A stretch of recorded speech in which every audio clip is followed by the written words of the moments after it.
Oh yeah. Number 2 with the achievement. We have beat the Ender Dragon. This is awesome. I should actually move my cursor. I see the player you mean. Kilgore.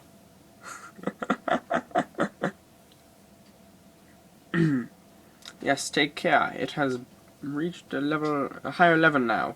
It can read our thoughts. That doesn't matter. Thinks we are part of the game. Yes I do. I like this player. It played well. It did not give up. It is reading our thoughts as though they were words on a screen. Yeah, that is how it chooses to imagine many things when it is deep in the dream of a game. Words make a wonderful interface. Very flexible and less terrifying than staring at the reality behind the screen. I used to hear voices before players could read. Back in the days when those who did not play called the players witches and warlocks and players dreamed they flew through the air on sticks powered by dreamers. What did this player dream? This player dreamed of sunlight and trees, of fire and water. It dreamed it created, and it dreamed it destroyed. It dreamed it hunted and was hunted. It dreamed of shelter. Hey, that's the original interface a million years ago, and it still works. But what's true structure did this player create in the reality behind the screen? It worked with a million others to sculpt the world in the form of that, and created a blip for blip in the blip. It can not read that thought. No, it has not yet achieved the highest level that it must achieve in the long dream of life, not the short dream of a game. Does it not know that we love it? That the universe is kind? Sometimes the noise of its thoughts adheres to the universe, yes. But there are times it is sad, the long dream, and creates worlds that have no summer. It shivers under a black sun, and it takes its sad creation for reality. To cure it of sorrow would destroy it. The sorrow is part of its own private task. We cannot interfere. Sometimes they are deep in dreams. I want to tell them they are building true worlds in reality. Sometimes I want to tell them of their importance to the universe. Sometimes, when they might not have made a true connection in a while, I want to help them to speak the words they fear. I read our thoughts. It reads our thoughts. Sometimes I do not care. Sometimes I wish to tell them this world will ache for truth, that merely blah blah blah, and blah blah blah. I wish to tell them they are blah blah blah, and the blah blah blah. That they can see so little of reality in their long dream. And yet they play the game. But it would be so easy to tell them, too strong for this dream, to tell them how to live to prevent them living.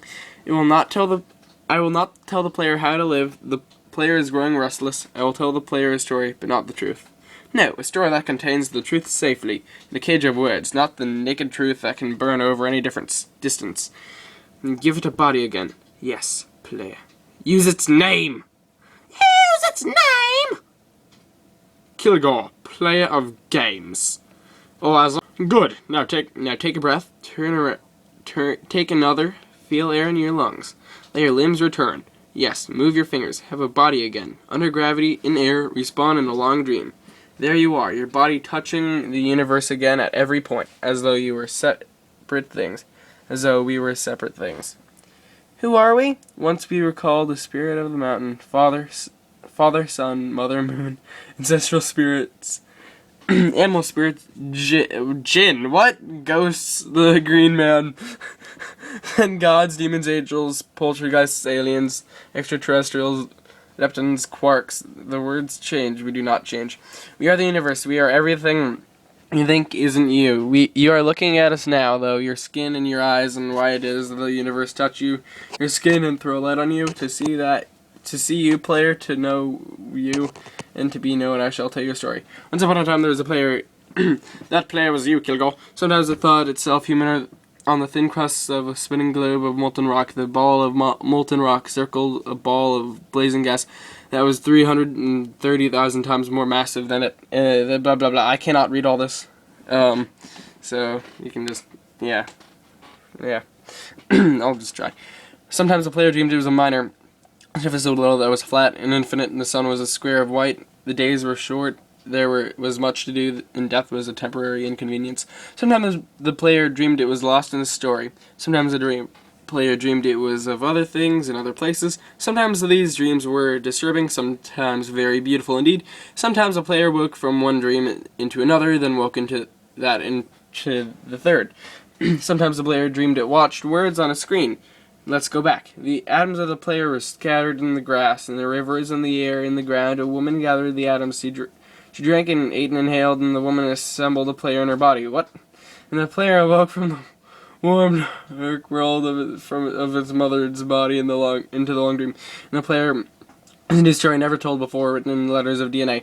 And the player was a new program, never run before, generated by a source code 1 billion years old, and the player was a new human never alive before, made from nothing but milk and love.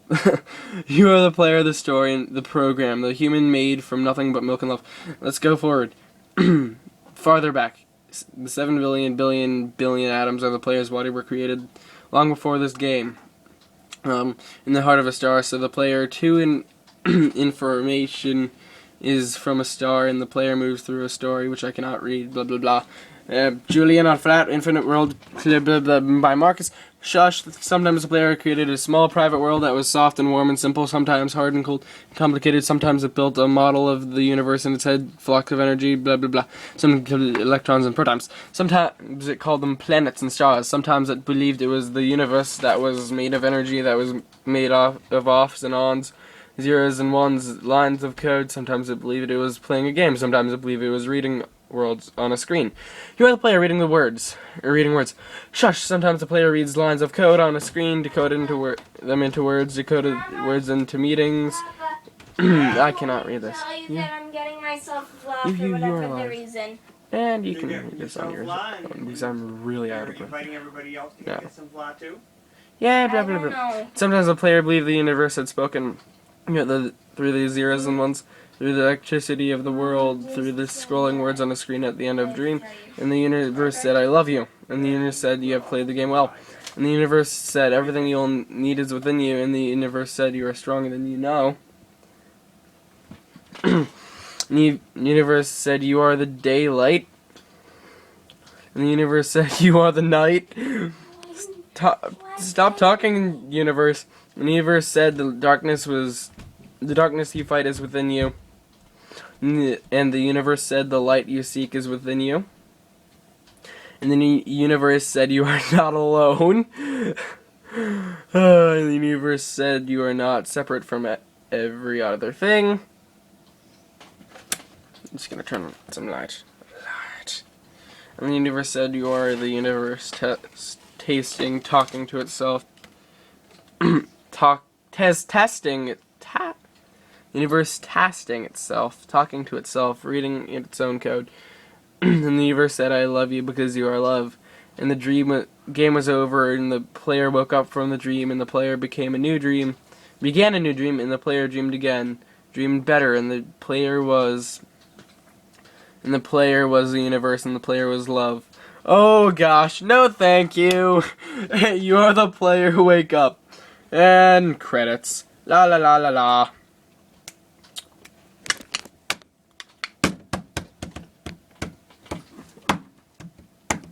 Created by Marcus Pearson.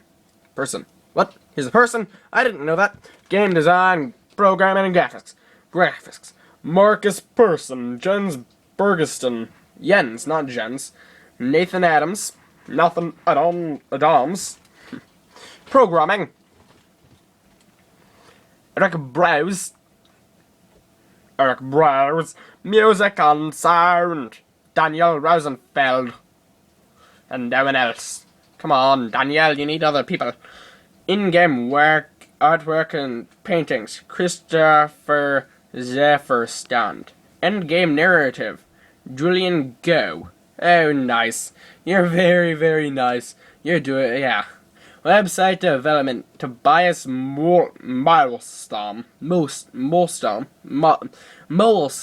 I don't know how to pronounce it. Frisk.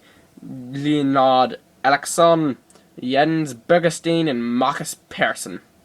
Logo and promotional artwork. Marcus Business and Administration, Carl Mene, Daniel Kaplan. Dang.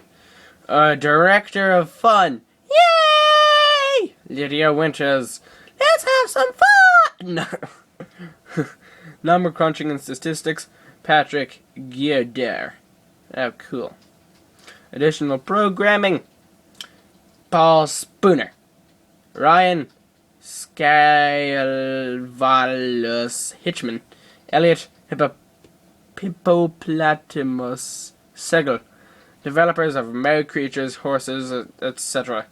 John A. Locke, Dr. Zehawk, Kent Christian Jensen, and Dan Rauch. Technologies used: Java by Oracle, LWJGL by many talented people, 3D sound system by Paul Lamb, J-Orbis by Jcraft. Oh, that's nice.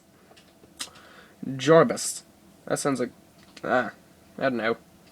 And I think we're in the end. Woo! Okay. So this basically... oh, no.